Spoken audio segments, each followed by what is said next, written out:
Aloha and welcome to a hearing with the Senate Committee on Economic Development and Tourism. Today is Thursday, January 30th, 2025 at 1 p.m. and we are in conference room 229.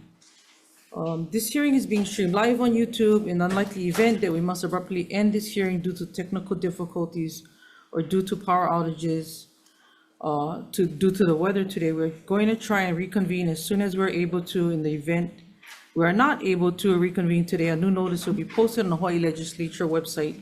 The committee will reconvene for any outstanding business which would occur on Tuesday, February 4th, 2025 at 1:01 p.m. in conference room 229. This committee hearing is 90 minutes and we will allow for a time slot. So there will be a 1-minute time limit for all testifiers. So we have 10 bills on the agenda today. So let's go ahead and start off with SB 125 relating to state enterprise zones. First up, DBED. Aloha, Chair, Vice Chair, committee members, Dennis Lee with the Department of Business, Economic Development and Tourism. DBED stands with written testimony, offering comments. Thank you. Next up, DOTAX, Gary Sugana. Yes, hi, Garrison Kirk, Department of Taxation. Good afternoon, Chair, Vice Chair, committee members. We've submitted testimony, we stand on that for questions. Thank you. Next up, Tom Yamachika for Tax Foundation on Zoom. Thank you, Chair, committee members. Tom Yamachika from Tax Foundation of Hawaii. We just submitted technical comments. We have no recommendations for changes in the bill. Thank you. Next up, Hawaii Food Industry Association, Lauren Zerbel on Zoom. They're not available on Zoom, Chair. Okay, in support. Next up, Hawaii Farm Bureau, Brian Miyamoto. Hello, Chair, Vice Chair, members of the committee, Brian Miyamoto here on behalf of the Hawaii Farm Bureau. We'll stand on a written testimony in support. Thank you. And last testifier, Hunter Evelyn testifying for Farmers Union in support. Anybody else wishing to testify? Seeing none, members, any questions? Yeah, sure, I have a question. Senator I'm Kim. not sure who to address this to. Who would be handling this, the enterprise zone DBED. DBED? Also, do you guys? Yeah. Yep. Okay, come.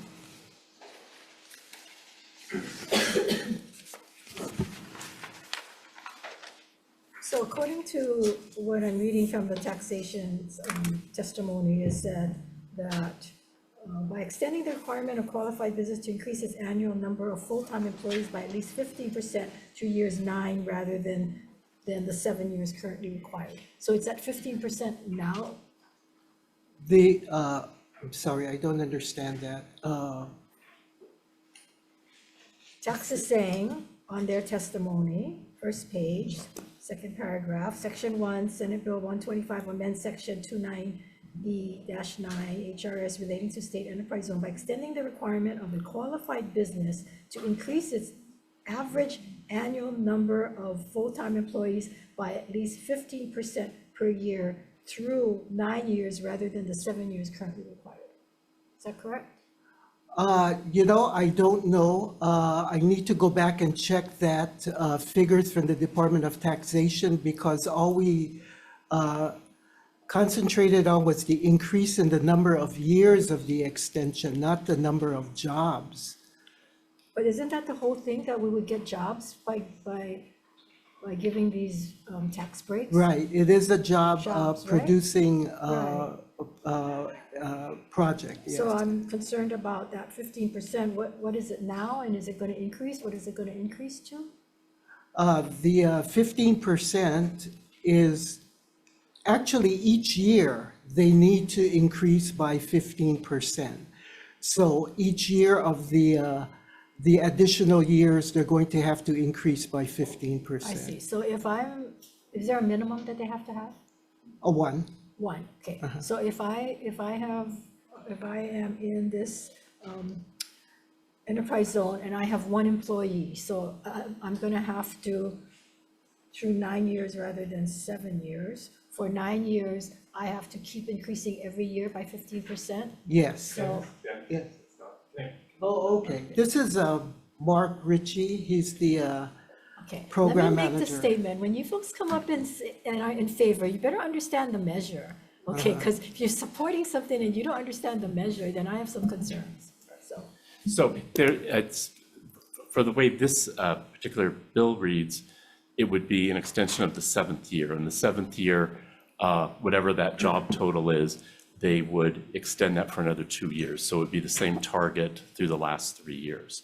And for the tax credit, it's only 20% reimbursable, and that tax credit would go each of the 3 years. It'll Okay, last from 7 to 9. confused. So years 1 through 6 is what?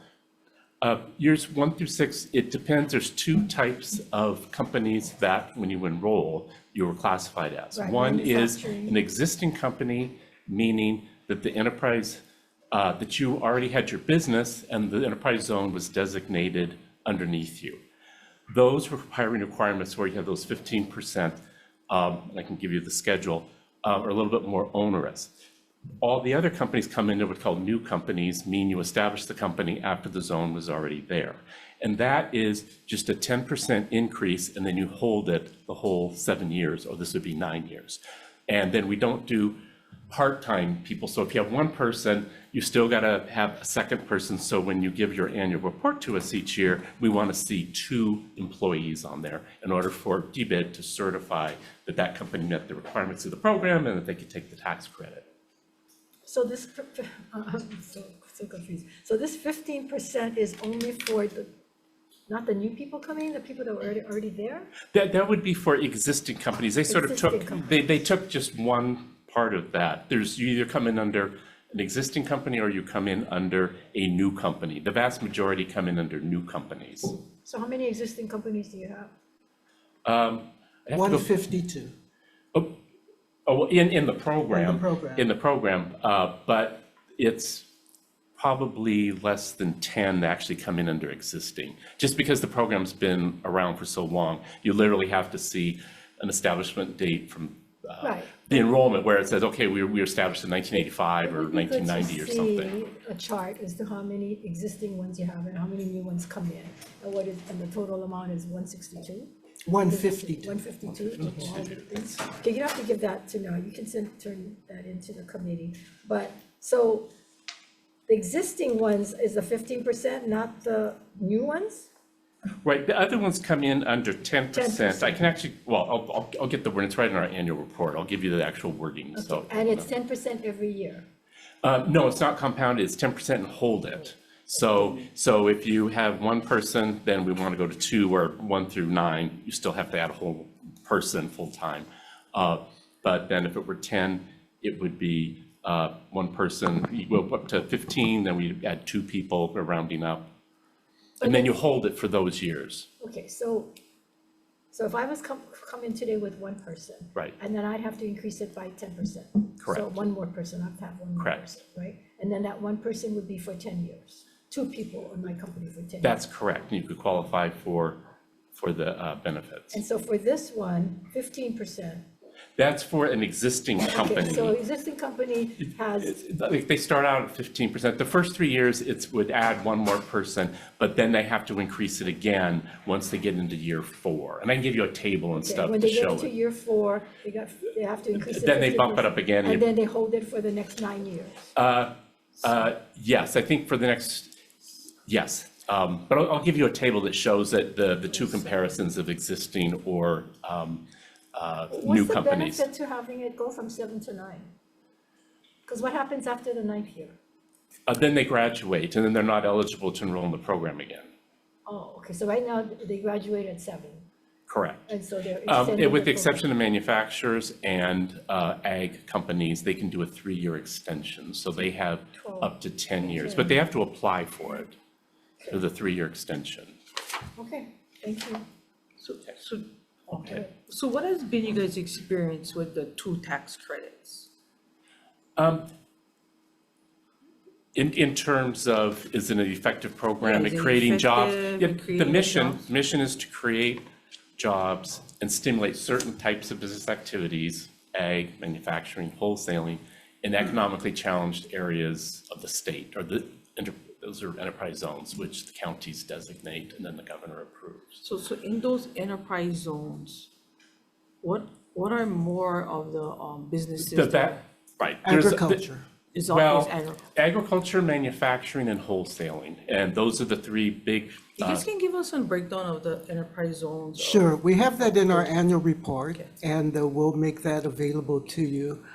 There are, at last report, 1,116 jobs were either created or maintained at a cost to the state of about $1,200,000.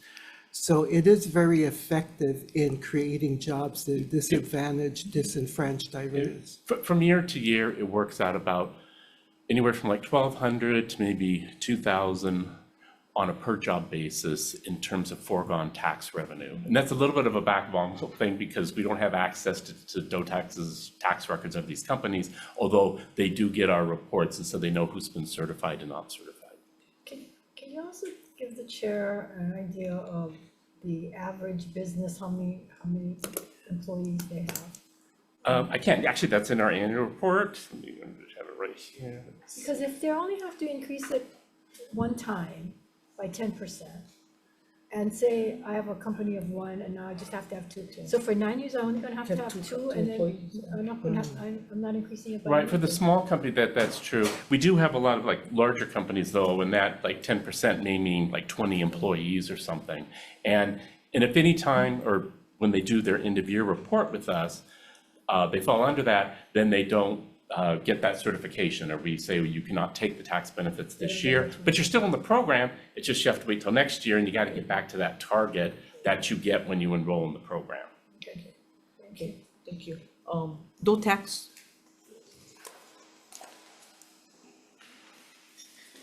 So, are there many businesses that claiming this credit, and how much on average is claimed a year?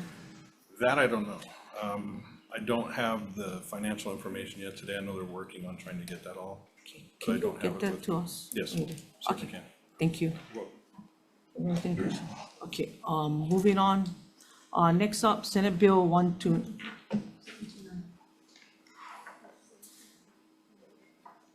Okay, you know what, I'm gonna move out of order and bring Senate Bill 729 since we have enterprise zones on that one as well. Yeah. So I'm gonna move to Senate Bill 729. Okay, hang on. And it's relating to enterprise zones.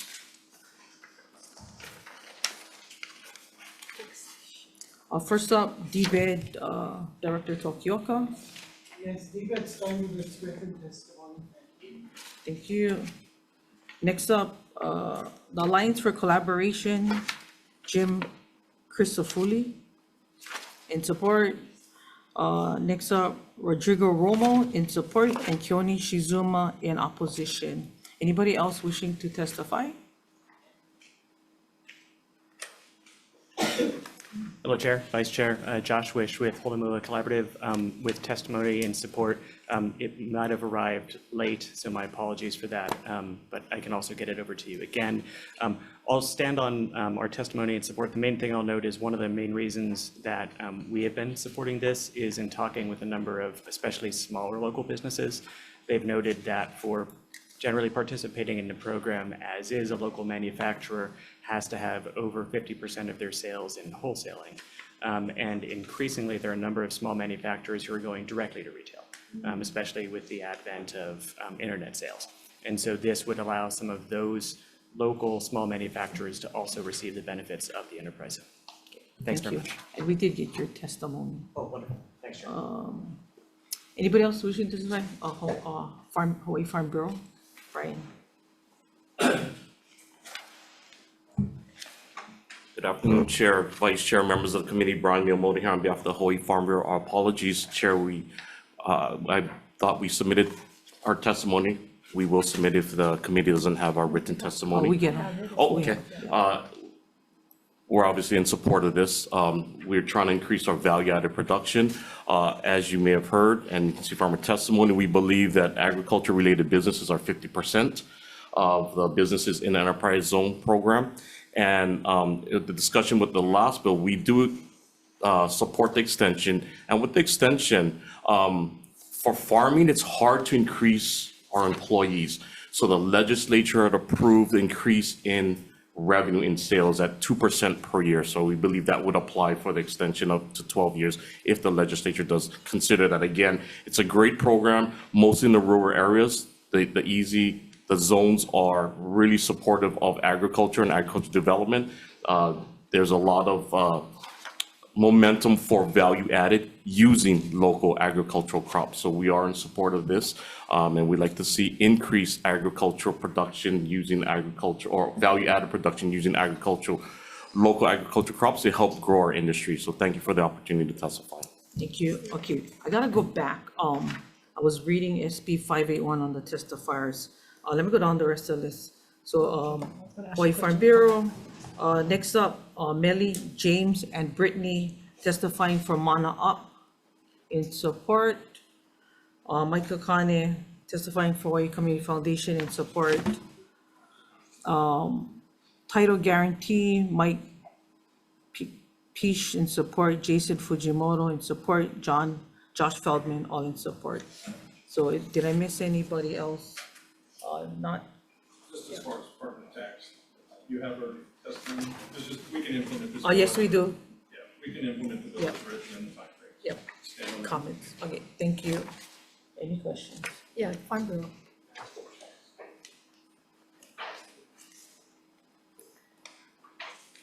So currently, without this measure, you cannot do value added. Brian Miyamoto, Hawaii Farm Bill. Thank you for the question, Senator. We can do value added. This would just help encourage, we believe, more value added within the enterprise zone, the zones. How is that? Explain that. Because of the benefits of being in the zone, the tax credits, the exemption from GET, all of the incentives. I believe even counties have permitting, the different counties have different incentives. So again, we're trying to encourage more business. We're trying to encourage economic activity, especially for agriculture in mostly the rural areas, which we believe the zones are located in. So you can't have it now, but you need this. Why again? I mean, it's in the, we're not increasing the zone, right? We're not increasing the zones. It's just another allowable activity within the zones. If you're doing the business in the zones, and again, I believe the zones were created to stimulate economic activity, stimulate more business in these areas.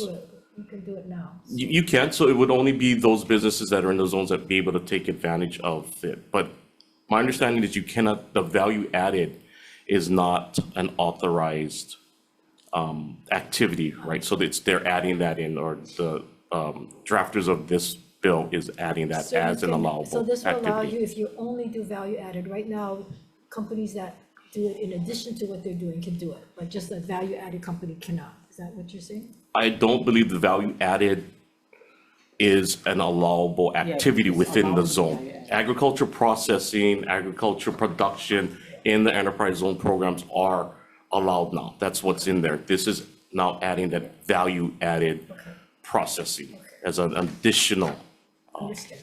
Okay. activity. Quick, Yeah, quick, really quick. Yeah. because I heard the electric going out shortly. Is it? Quick, just go. I don't know if I properly introduced myself. Mark Ritchie, I'm the branch chief handling enterprise zones.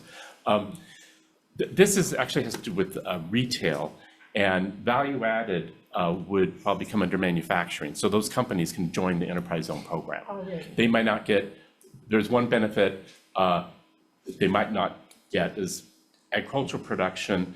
If they can't meet the hiring requirements, the ledge about 10 years ago, if they have 2% increase in revenue over the previous year, then they could also be certified, whereas a manufacturer doesn't get that, but they get all the other benefits. So value added would come in under a manufacturer.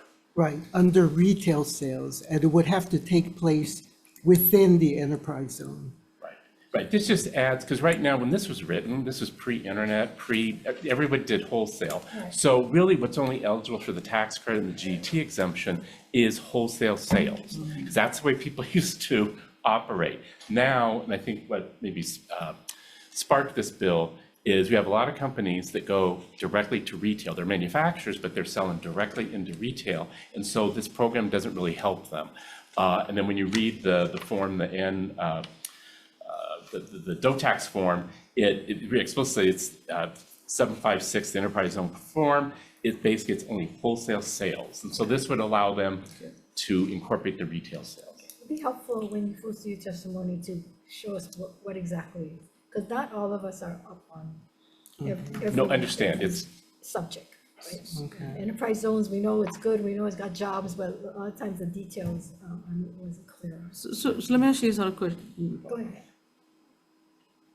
What would it look like if we put Senate Bill 125 and 729 together? That would be perfectly all right. you could do that. Yeah. It all relates to enterprise zones. I think the same subject, you could, That's why I said I'm let's not- hear it Okay. together. Yeah. Okay, thank you. That'd be good. Okay, back on track. Senate Bill 129 relating to labeling requirements.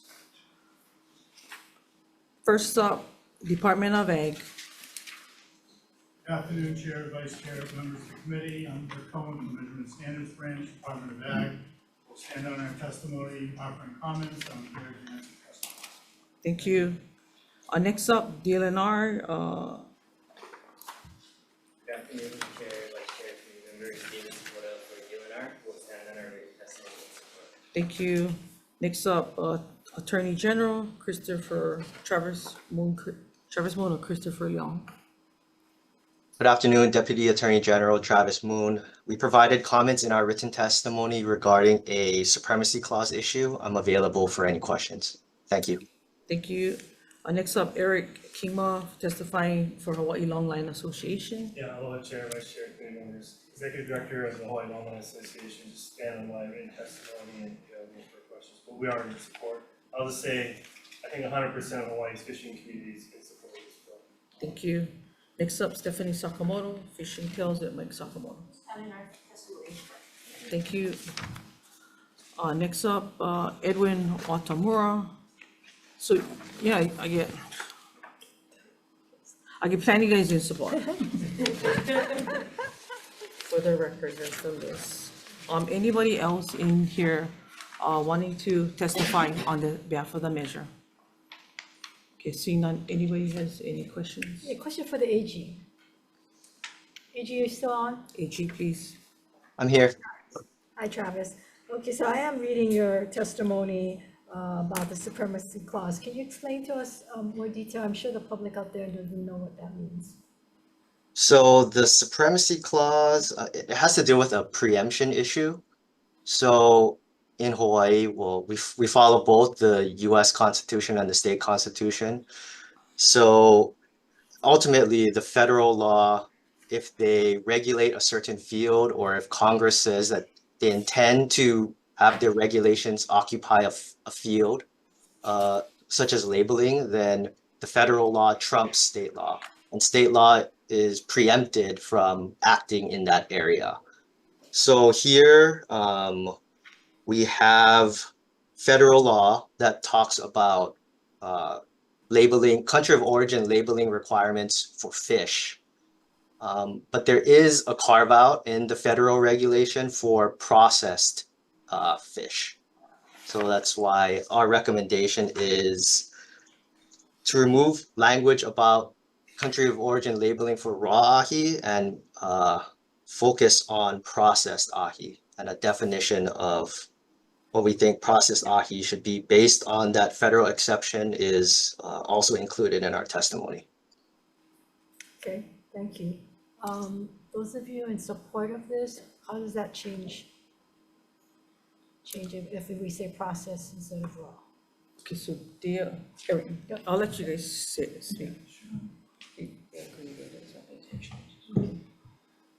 Yeah, thanks a lot. Eric King, Executive Director of the Hawaii Long Line Association. I believe change or additional definition to include processed ahi would be okay. Well, they want you to take out raw, so it would be only word process. Yeah, and I think what we have to avoid is there's, the ahi that is being defined, there's yellowfin and big eye tuna. Yellowfin is canned. You see that on the stores shelves. So I think we have to exempt canned tuna, but include a definition of processed ahi to include poke, sashimi, sushi products. And I just want to note, other states have done this as well, extended country of origin for seafood beyond federal. So the supremacy clause, I think, has been addressed by other states and not an issue. So we have to make sure that the language in here follows. Okay, thank you. Thank you. Thank you. Department of Ag.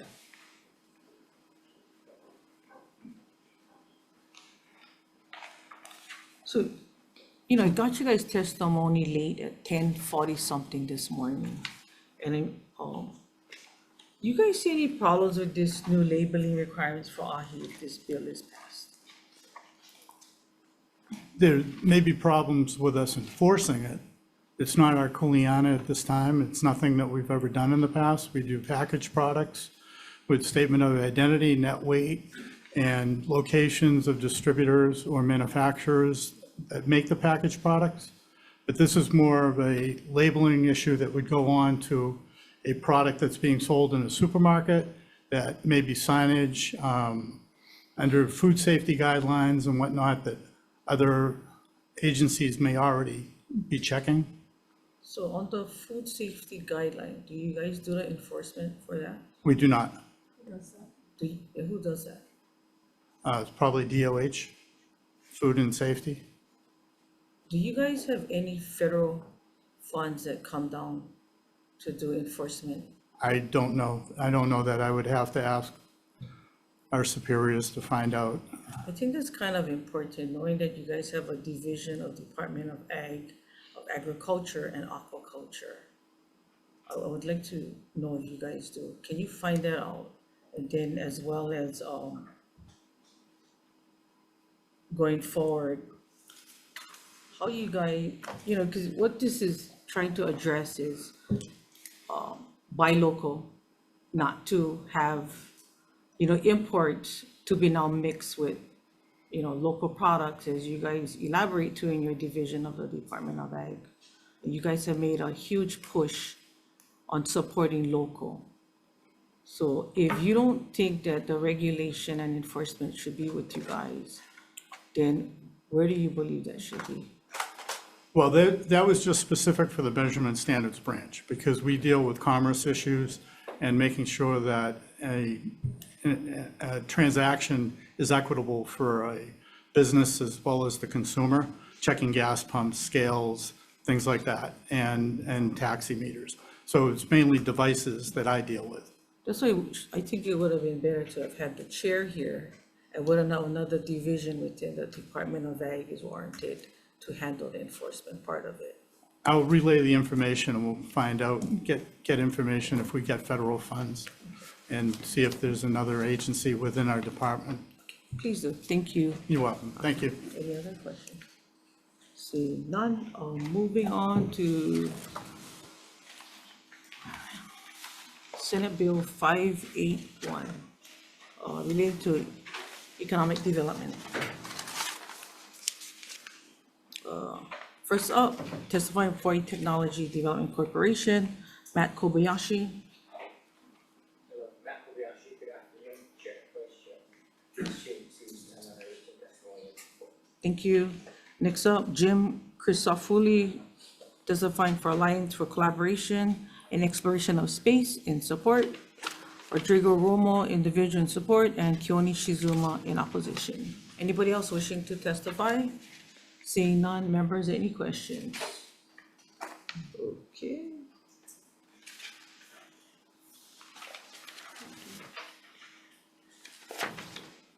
Do we have any idea what the cost might be? Debate, please. Debate?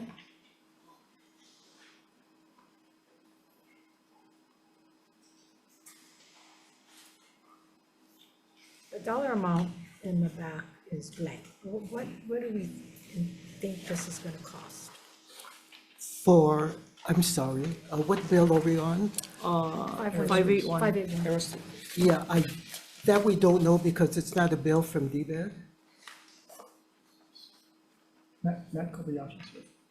Yeah, Mr. Kobayashi, can you tell us? Anybody who might have an idea? Hello? Matt Kobayashi, what was the question? Give, What, there's a blank amount in this bill. And it says here, purpose of the act is to establish aerospace and aeronautic development program within the Department of Business, Economic and Tourism. So I would think you guys would have some idea, because it's gonna go into your department, what that might cost to have it. I can speak for HTDC. I was the previous aerospace coordinator, and I'm the program development manager for HTDC. As such, we've been on the ground and talking to companies and looking at programs that can come here. My discussions with DBED, they didn't want to put a number there yet. I feel that they didn't feel it was ready for a program designation. But as far as from HCDC, we could use more support to kind of push our aerospace initiatives. Okay, but this bill is specific, right? Appropriate out of the general fund, blank amount necessary for fiscal year for the establishment of the aerospace aeronautic development program. So you're telling me we're not ready to do that? This program is not ready I to think do that? from HCDC's point, I feel we could do that. I think. But you don't that even know how much it's gonna cost. I have put together some numbers for HTDC side, but this is really DBED's call. Okay, but who initiated this? Senator Kim, this is my bill. Oh, okay. But you must have got from somebody, right? And they- Yeah, when this office was established and the gentleman in charge was Jim Christofouli, at the time, they had a budget of $400,000 a year. It was for his salary, he had an assistant, and then it was for like programs, he put on conferences and that stuff, sort of thing. But it was a $400,000, 1.5 person office at the time. Okay, and what does this bill anticipates being? What kind of office does it anticipate being? Same thing, 1.5? Start small and shoot for the stars. Okay, DBED, can you come back up? Can you guys come back up?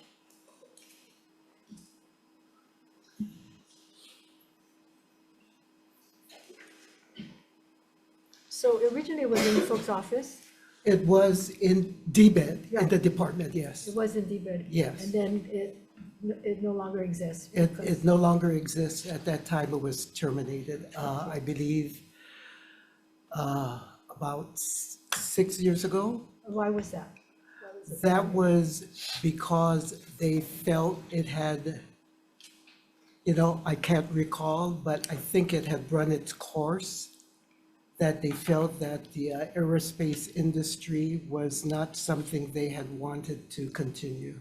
Who's they? Our director and I think our administration at the time, which I believe was,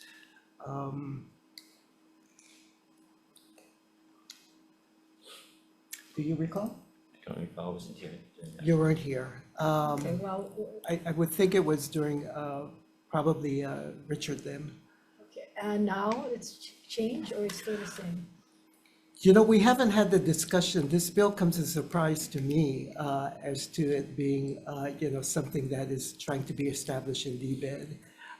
It has not been brought up with our administration for discussion. So Would it be more likely to be with University of Hawaii or the I would think, astronomy program? I would think if they do have a program that would be appropriate, it would be better to be in a place that is already predisposed to doing this kind of work, Yeah, it seems like it's kind of don't belong, right? trying to fit it back Into a into square peg. DBED, yes. Okay, thank you. I'm sorry, Dennis, you come back. And, because I noticed like the director did on support with, he supports the intent. So has the department received any inquiries from people interested in developing the aerospace-related business? I don't know if the director himself or our administration, from my office, no. I can add to that. I'm talking to a number of companies right now that are interested in coming and doing demonstrations that could lead to commercial operations here with good reason. And the Stratosphere platform side, that was here testing out in Maui and Lanai, actually. Because I know even the Big Island, Salt Point was also a potential site as well. We're still in, there's still high interest from Rocket Lab. Okay. There's another company called Phoenix Space that does non-traditional satellite launch. They have DoD backing for hypersonic testing, but they don't have backing right now. They're working with our congressional delegation to get commercial operations for satellite launch. There's a number of companies, and I would like to also kind of differentiate between astronomy and aerospace. Astronomy is very strong. The aerospace industry is focused on other things, launch, payload, operations. And I believe we can really develop that market here. I know Senator Sparrow led the charge years and years. Yes, he was very much involved Right, with and that. it hasn't come to fruition. And back then, we talked about companies and so forth. So I think we need something more concrete as to what's the potential and how likely it is, because There's strong interest, and with Space Force really expanding their footprint here, our work with Maui has been, has really got an uptick in the past year. The potential programs are, they're not 5-10 years, they're 2 to 4 or 5 years. And I think if we got a little bit more support, we could really kind of hit it hard and be successful. you gotta give us some numbers. I can get you some numbers, but I'd have to clear that with DBET. I think the potential is there, and it's always been an area that our department has supported in the past. As to whether it belongs in DBED, that is another question, but it is a very important area that we've always had some involvement in. Okay, thank you. Senator Wakai. So, Mr. Kobayashi, I mean, the fact that you are in the position you're in is because this is not a new effort. We've been trying for 2 years to reestablish the Office of Aerospace, which the EGA administration and the director at that time of DBED decided to just go and dissolve this entire entity. So it's not a new, unthought of process. This is the 3rd year we've been trying to reestablish this office, correct? And because we weren't successful in the 2 previous tries, we put a position in for you, because that's the best we could do. We couldn't establish the office, so we established a position, which is yourself, correct? So this is not something that should be a surprise to DBED. No. Yes, okay, just want to get that clarified. With regard to the University of Hawaii, the University of Hawaii already has Pisces, right? We pulled Pisces out and sent that to UH Hilo to do all the research that is an opportunity out there. But your focus and this office's focus would be on job creation and economic development. We highlighted the opportunities with Space Force's recent establishment of a regional headquarters in Maui, the launch facilities here, the fact that we're the closest state to the equator of the Earth, so we're primed for satellite launching. You have drone programs that can be chased by this office. So there is great value and potential. It's not just all make-believe, but unless we have a strategic plan and people like yourself and support staff at some level of resources, we're never going to realize the potential aerospace in the state, correct? I agree 100%. Thank you. Thank you. Okay, any other questions? Okay, next up, Senate Bill 981, relating to the Department of Business, Economic Development, and Tourism. First up, DBED. Yeah, DBED stands in its written testimony supporting the intent of this bill. Okay, next up, Lauren Zerbo for Hawaii Food Industry Association on Zoom. Lauren, They are available on Zoom. okay, anybody else wishing to testify? Seeing none, any questions? Yeah, Dennis. Dennis just will sit right there. Yeah, I'm sorry, I testified in support because Eugene Tian is here, who actually is the author of the testimony. Okay, go ahead. You want to say anything? I'm concerned about the costs. Yeah, Dennis can take care of everything. Yeah, I'm Eugene Tian, the Economic Research Administrator. We are asking for 200,000. The reason is that for business survey, it's very difficult. It costs a lot more. For a resident survey, the return rate is about 30% for business is 5 to 8%. We targeted about 1,500 businesses completed the survey. So that requires, we're sending out about 20,000 to 30,000 questionnaire. So each questionnaire costs about $100. So that's how I budgeted. So that's how many you have to send out? Yeah, we send out about 20,000 to 30,000, and then we return the completed the target is about 1,500 completed the survey. So you send out 20 to 30,000 and you only get 1,500? Yeah, the responding rate is very low for business. We have to follow up 3 times at least. Why is that? Why is it so hard for businesses to respond? You would think it would be better for companies would be more responsible and respond. You would think, but I think, on a lot of surveys, unless you offer an incentive to respond by providing a $5 bill or something like that within, or, How about you say that, if you don't respond, your taxes are gonna go up? well, that would be an incentive, yes. That's right. Taxes are gonna go up, or your, Or you will be audited. yeah, you'll be audited, yeah, I mean, you gotta think of creative ways to get them to respond, because to spend all that money and only get 1,500 back, it's crazy.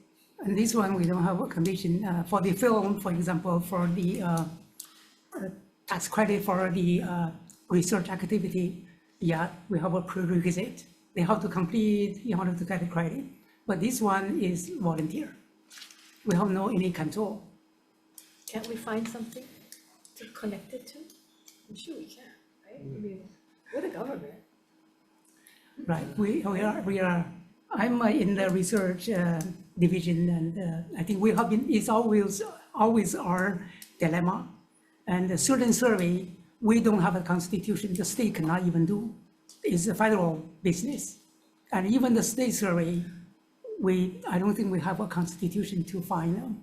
Okay, so is it in your estimation that these kinds of surveys that we ask for are maybe not realistic and won't give us a good idea? Because if there's that many businesses out there and we're sending it out to 20 to 30,000, only getting 1,500, is that a good sample?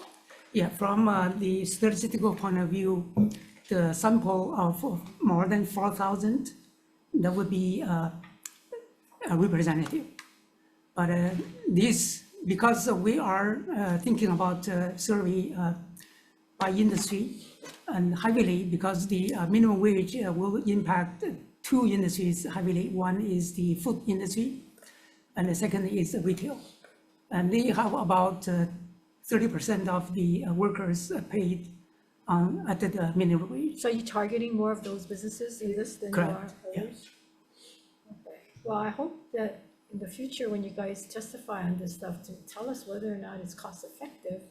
Because, we love to say, let's do a study, or let's do a survey. Legislators love that. So we need you guys to say, maybe it's not worth the funding. So in your division, do you have a budget to do surveys, or do? Yeah, we don't have budget to do this one. Yeah, Which ones do you have budget for? We have a budget for tourism survey. Just The tourism? tourism research is under my Just the- division. Yeah, we have budget only for tourism surveys. I wonder if other departments like unemployment or any of the HR, they have budgets for surveys. Yeah, which is wage, yeah. Okay, They all appreciate are. that, thank you. Yeah. Thank you. Any other questions? Seeing none, let's move on to Senate Bill 983, relating to small business loans. First up, DBID. Yes, DBET stands in its written testimony supporting the intent of this measure. Thank you. Second up, Joshua Wish from Holomo Collaborative. Chair, Vice Chair, committee members, thanks very much. I'll largely stand in support of our testimony in the bill, just noting that the reason for this is to try to help create new startup businesses in the state. While we do have programs that are designed to help existing small businesses, we don't really have any right now that are designed to help create new ones. And so this is an attempt to help fill that gap. Thank you very much. Thank you. Next up, Lauren Zerbel, Hawaii Food Industry Association on Zoom. Go ahead. Good afternoon. Sorry, I was late. We stand on our testimony. I'm Alexis Chapman for HFIA. We stand on our testimony in support. And in regards to the previous bill, if I may, we would be happy to work with the department to help make sure that businesses in our industry have access to the survey and are aware of its coming and of the importance of it. So I hope that if they send it out again, they can reach out to us and we'd be happy to help them make sure that that gets into the right hands. Are you guys writing that down? Keep it? Thank you. I think they have my email address. Thank you, Okay. Laura. Thank you, Hawaii Food Industry Association. Next up, Chamber of Commerce, Tonga Opoi. Hi, good afternoon, Chair, good afternoon, Vice Chair.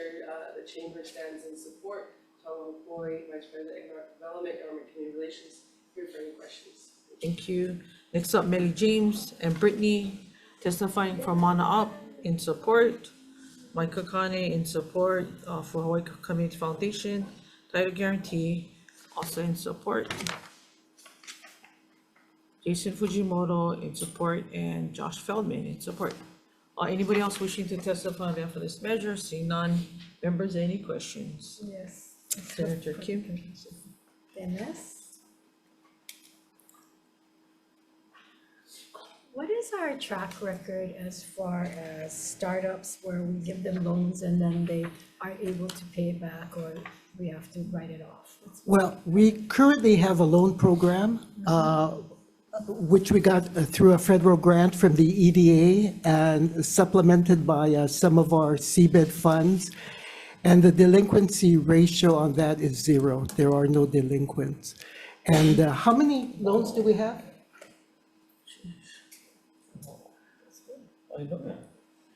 We currently have 17 active loans. Just 17. Yeah, with our And CBID these program. are all startups? No, none of those are startups. None of them? No, So- they're existing companies. They're small, very small businesses, and they do have a commercial turn down, so these are high-risk loans, but these are not startups giving a business plan for a loan. Okay, so these loans is for business expansion. Yeah, But I so, thought- so this bill is for startups, however. So it's a different category of businesses that this bill is looking at. But we feel it leads on the continuum of growth for the companies. If we do the startup loan program, we could move into the CBID expansion program. At least Okay, there so is these a are for continuum. expansions. This bill, I thought you said it was for startups. yeah, this bill is for Oh, startups. it is.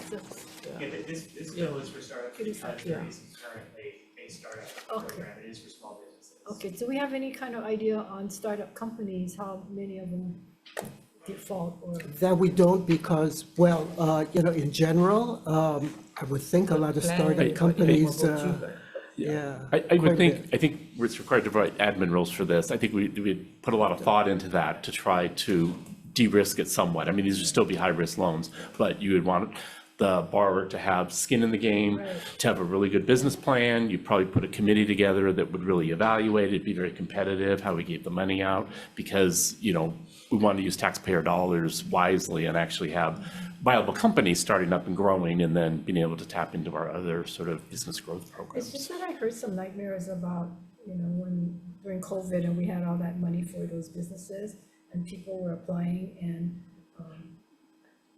Spotchy's court program, and the girl said, yeah, she had a business, and the judge asked her, and she said, oh, yeah, my employee is my boyfriend, and you got $10,000? What kind of business is it? It wasn't really a business. I mean, I know that's different from a loan, but I'm just wondering. That's right. I think that the admin rules and just the administration of the program, we'd have really a lot of thought in it, have very capable people, just because this is extremely high risk, and we don't just want to blow taxpayer dollars. Yeah.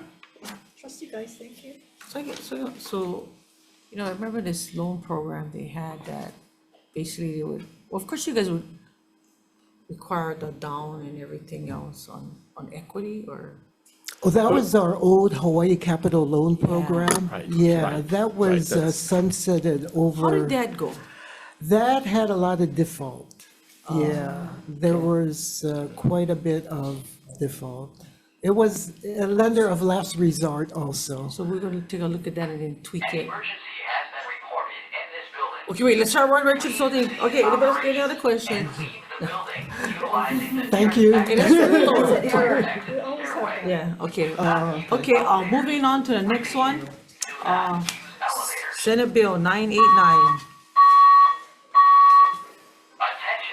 Attention, an emergency has been reported in this building. Please cease operations and leave the Okay. building utilizing the nearest exit. We're just gonna run through. Okay, Senate Bill 989 relating to economic development. First up, HTDC, Wayne, Illinois. Good afternoon, Chair, Vice Chair, members of the committee. Wayne Doi, standing in strong support of this bill. Thank you very much. Okay, next up, Lauren Zerbo on Zoom. Utilizing the nearest exit or fire exit. Good afternoon again, Alexis Chapman for HFIA. We stand on our testimony and support. Thank you. Next up, Tonga Opoi for Chamber of Commerce. Song of Chamber of Commerce, good afternoon, Chair, Vice Chair, members, standing in support of waste management and any questions. Okay, we have a lot of testimony and support for this bill. Anybody else in the room wishing to testify? Seeing none? We gotta recess. Okay, recess.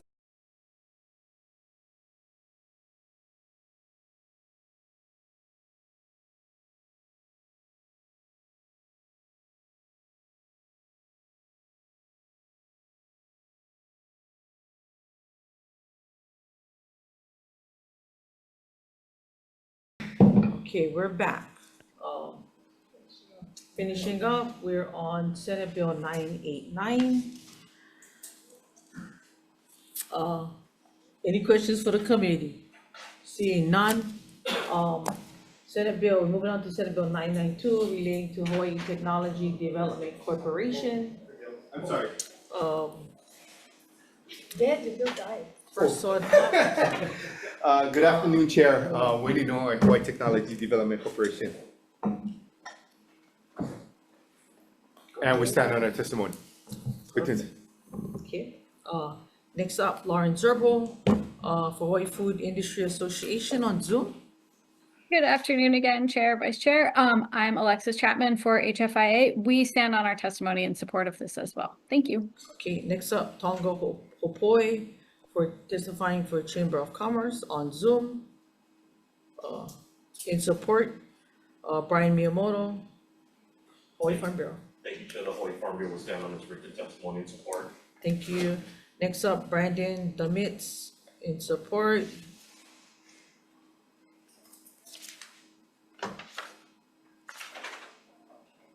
We get about 20 other people in support of this bill. Is there anybody else in the room wishing to testify? Chamber of Commerce?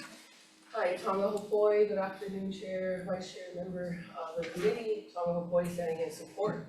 Is there any questions here? You know what, Romeo? 992? Yeah. Yes. Thank you. Perfect. You went running up the stairs, you need Got some it. oxygen? I was like, you know what, Okay. let's stop this. Okay, anybody else wishing to testify on this measure? Any questions from the committee? Yeah. Senator Kim. I see all this money in this bill. Can you explain what we're using the money? I see 2 million for Small Business Innovative Research Program. Yes. What will that be? Yes, hi, Senator. Yes, just to clarify, thank you for the question. So this has been a recurring support from the state legislators to help our small businesses in technology and manufacturing. The way that the funds are divided is 2 million for manufacturing, so it's the manufacturing assistance program. So what does that do? So that supports local manufacturing with the ability to purchase equipment, training, integrate innovation, and also do an assessment for expansion. So who does the training? So the training is done by our program, Innovate Hawaii. We are part of a national network through NIST MEP to provide national training based on advanced technologies. So you're a contractor? Through a contractor and through ourselves. So we're all, 3/4 of our team are manufacturing engineers that we provide training.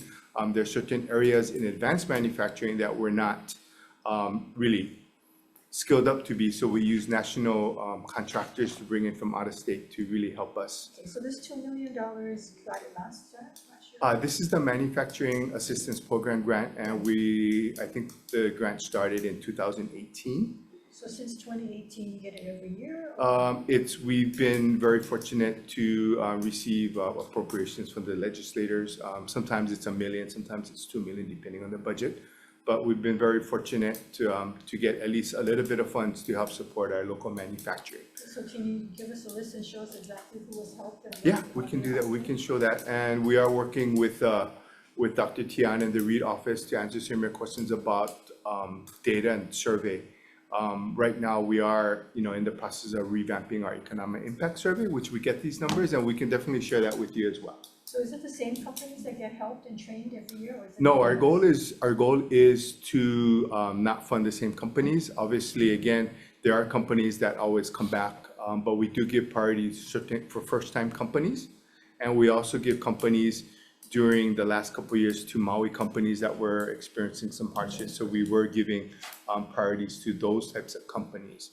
More recently, through the guidance of our board and through DBED, we are prioritizing applications that are addressing state priorities. So what that means is biosecurity, ag development, sustainability, certain critical priority areas for the governor, for the legislator, and we are prioritizing those types of applications so that So I noticed you have $2 million for accelerator and small business training programs. Does this overlap with the manufacturing? No, so the $2 million for the Hawaii Small Business Innovation Research Program, that is that is separate. The accelerator and small business training program. Yes, so the accelerator program is a separate $2 million fund that will support organizations that are implementing. They're supporting small businesses and accelerators to really help them for startups and getting them additional capital funds. So that is not something that HCDC that's not our specialty, right? So we rely on industry like Blue Startups, Elemental, MonaUp to really provide that expertise, to provide them the small business training, to provide them the access to people like venture capitalists, to really get them into that next step and have them not be dependent on state funds. Okay, and then the research. So the SBR, that's another program, which is the Hawaii Small Business Innovation Research Program. That is a fund that also has been with HCDC since 2018 to support technology development, right? So it's a application process that helps develop, that helps helps our local small businesses with technology enhancement. And again, these companies for SBR, these are the ones, Senator, that really has the high-paying jobs, right? They're PhDs, they're doctorates, they're really the driving force of our local tech economy because they are developing new technology with high-paying jobs because they are getting federal funds. It's a match. So every year you guys come in for this money? That is correct. For how long will this is going to be forever? The phase 2, phase 3 has been since 2018, if I'm not mistaken. So is there an end in sight or no? It's just going to be. Well, we're hoping that, again, at some point we can leverage other federal programs and we don't have to, continue to come to you and request. But what this does is really, Senator, really help our technology companies. Obviously, it does. We do have some statistics, and we are working with Dr. Tian and the Reed division to really get the data for you so you can see the impacts. Because we are, as a state, one of the top leading states to do R&D research for the state of Hawaii per capita, right? I think in one of the graphs that we had in our annual report, it does show that Hawaii is really top-notch as far as innovation and research. And we can share more details with you because, again, right, even during COVID, right, these companies were the ones that were helping us, with tests, like our companies with OceanNet, right? So we're very fortunate that we have these very intelligent companies that are really pushing the needle for technology and innovation development for the state. Okay, thank you. Thank you, General. Real quick, Wayne, Is there representation, or should I say applications, or those that came into HTDC from all the islands, or All islands. all islands? Right, right. So we, again, we were putting some priorities again during the Lahaina wildfire to prioritize the companies on Maui to make sure that they get the support they need. But we also put very high emphasis on neighbor islands, especially in rural areas, because they need the help the most.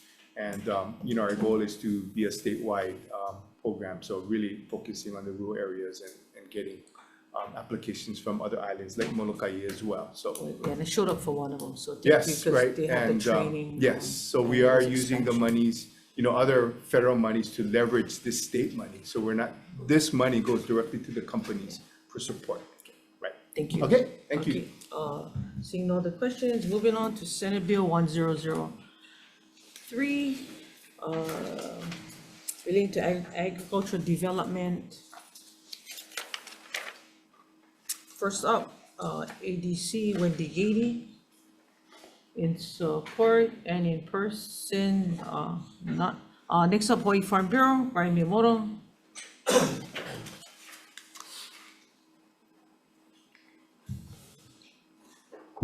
Thank you, Chair, members of the committee. Brian Miyamoto here on behalf of the Hawai'i Farm Bureau. The Hawai'i Farm Bureau is providing comments on this measure. Generally, we are supportive anytime that the state seeks to purchase ag land that may be in jeopardy of falling out of ag production. We just have really 2 points concerning this bill. Only the TMKs are listed, but from some conversation, we understand that it is land that's about 146 acres in Ka'u that we believe is held in trust, and that there's a desire to convert it into an ag park for the many farmers and producers in Ka'u versus having a single landowner possibly take it, purchase it, and maybe not keep it in agriculture or not do real farming in this parcel. But we just want to make sure that if the state's going to purchase it, namely ADC, that there is water resources. There are the infrastructure that's going to be needed for the agricultural park. So those are considerations that need to be had. And then also, we are proponents of expanding ADC's inventory to not just Hawaii Island, which this does, and not just Ka'u, but other areas of Hawaii Island, and also Maui County to include Maui Island and Molokai. ADC is a state agency, but they're primarily on Kauai and Oahu. So we'd like to see ADC with a broader reach with their unique powers to support agricultural production. Thank you for the opportunity to testify. Thank you, Brian. Next up, Suzanne Schreiner in support, Ka'u Coffee Growers in support, United Ka'u Farmers Cooperative in support, testifying for Island Harvest also in support, as well as Eric Tanoi from Hawaii Floriculture Nursery in support, Lori Asan in support, Kaveni Bar in support, Wayne Kawachi in support, and Austin Johansson in support. Anybody else wishing to testify on this measure? Yes. Thank you, Chair, Chair, members of the committee. Ralph Gassman from Rusty's Wine Coffee Ka'u. I submitted testimony. I apologize to CMT not come through. So I just wanted to offer my support in person if possible. We own land adjacent to this property. We know the ancestors' land. We're on some of it that is on a separate TMK. But having lived here for 14 years, moved here from the mainland, I really am in support of something that helps Ka'u maintain its integrity as an agricultural land in a place where farmers can get land that they can develop different crops and also be part of the community they've grown up in. And I think opening this up allows. I don't know that I have much else to say. I learned this hearing you have and wanted to offer support and perspective as a local farmer. So thank you for your. Thank you. Anybody else wishing to testify? Seeing none, any questions for the testifiers? Seeing none, I'll recess. Oh yeah, we got one more. Oh yeah, sorry. Last one, Senate Bill 1035, relating to consumer protection. DCCA. First of all, Gong Hei Fatoi, happy year of the snake. Office of Consumer Protection with comments, Pana Moriarty. We think it's important the conversation continue. Trip pricing, I dare say everybody in this room has had the situation where they go to buy a product, maybe it's a booking of a lodging, and you go through the process, and at the end, you're looking at a price that's a lot different from where you started. This is one of a couple different measures trying to address this problem. And at the federal level, the feds just adopted a final rule that applies across the nation, which is scheduled to take effect May 10th, addressing essentially the same things this bill is trying to do. The bills, the federal rule and the state rule on the state bill, this particular one, on the other hand, are almost identical. There are a couple of differences, and our office would like to try and get the bottom of that. Right now, what we want to ensure is that the consumer protections enacted by this state don't fall below the floor set at the federal level. So we just want to try and get a better understanding of how these measures differ, how the final rule at the federal level, and how this particular bill differ. Okay, thank you. Happy to answer questions. Thank you. Anybody else wishing to testify? Oh, sorry, Michael Older, also in support. Anybody else wishing to testify? Saying none. Any questions? Okay. Question on this, but just an overall question. It's very troubling every time you see something advertised on TV on, I don't know, be it Wendy's or whatever. And then when you go there, the price is different. Yeah, the price is always different. So, I mean, I know they said subject to area, but same thing with Subway, they give you all these coupons, you go there, you can't use it. So do we have any kind of control over that? Sorry. Or free shipping and then you go over there and they charge you shipping. Because you're outside of the US, yeah. Yeah, it affects all of us. These issues come up, and our office has looked at it. I'm not totally prepared to answer those questions today. I can try and get back to you on those questions, but That would help all the consumers in the state. yeah. I think the consumer, I think I look at like, even like a marriage, right? The next day the thing change, like the contract never stays whole. Anyway, we're gonna recess for decision making. Thank you.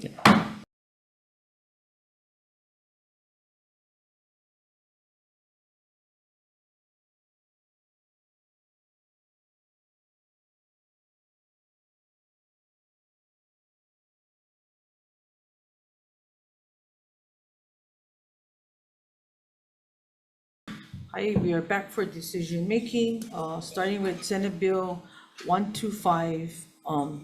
After reviewing both Senate Bill 125 and Senate Bill 729, I'm gonna take Senate Bill 729, insert the contents of that bill into Senate Bill 125.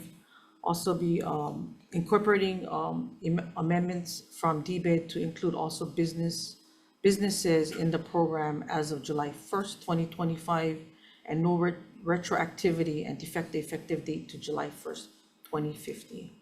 Any discussion? Seeing none, chair goes aye.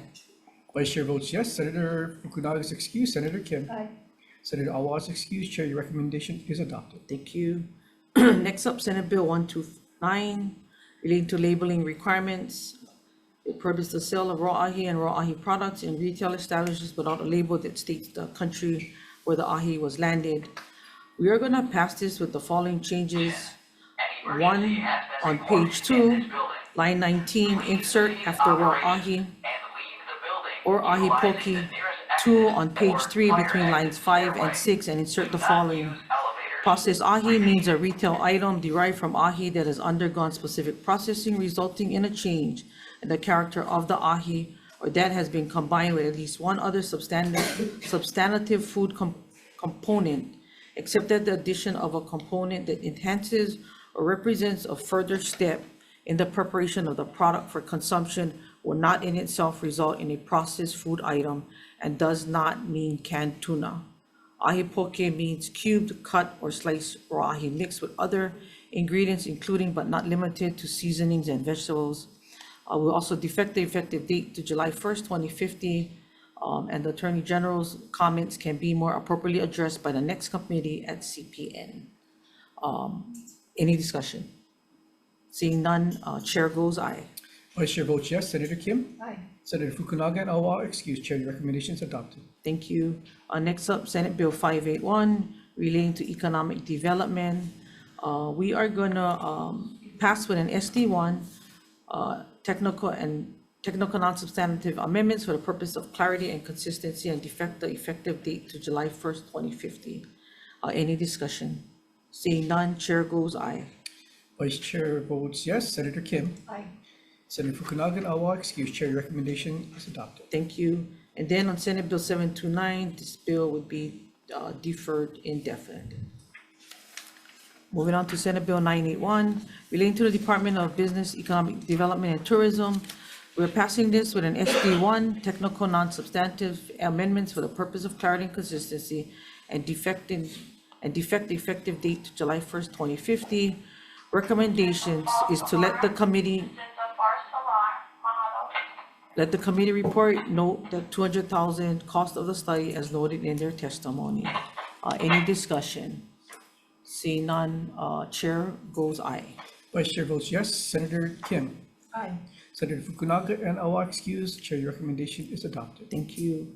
Next up, Senate Bill 983, relating to small business loans, passing with an SD1 by blanking all the appropriations amount, but no deleted amount in committee report and defect the effective date to July 1st, 2050. Any discussion? Seeing none, chair votes aye. Vice Chair votes yes. Senator Kim? Aye. Senator Fukunaga and Awa excused. Chair, the recommendation is adopted. Thank you. Next up, Senate Bill 989, relating to economic development. We are going to blank the appropriations amount and defect the effective date to July 1st, 2050. Any discussion? Seeing none, chair votes aye. Vice Chair votes yes. Senator Kim? Aye. Senator Fukunaga and Awa excused. Chair, the recommendation is adopted. Thank you. Moving on to Senate Bill 992, relating to the Hawaii Technology Development Corporation. We are going to blank out the appropriations amount and defect the effective date to July 1st, 2050. And note that the deleted amounts will be in the committee report. Any discussion? Seeing none, chair votes aye. Vice Chair votes yes. Senator Kim? Aye. Senator Fukunaga and Awa excused. Chair, the recommendation is adopted. Thank you. Moving on to Senate Bill 1003, relating to agricultural development. We are going to blank out the gold bond appropriation amount. We're adding the requested change by ADC by including the name of the owner and defect the effective date to July 1st, 2050. Any discussion? Seeing none, chair goes aye. Vice Chair votes yes. Senator Kim? Aye. Senator Fukunaga and Awa excused. Chair, the recommendation is adopted. Thank you. Moving on to Senate Bill 1035, relating to consumer protection. We are going to put an amendment. There is a discrepancy between page 3, lines 15 to 17, and page 4, lines 9 to 11. So insert except the final amount of payment on page 4 after the phrase any other pricing informations. Concerns were raised by DCCA and can be appropriately addressed by the next committee of CPA and joint with JDC. Any discussion? Seeing none, chair votes aye. Vice Chair votes yes. Senator Kim? Aye. Senator Fukunaga and Awa excused. Chair, the recommendation is adopted. Thank you, and with that, we are adjourned.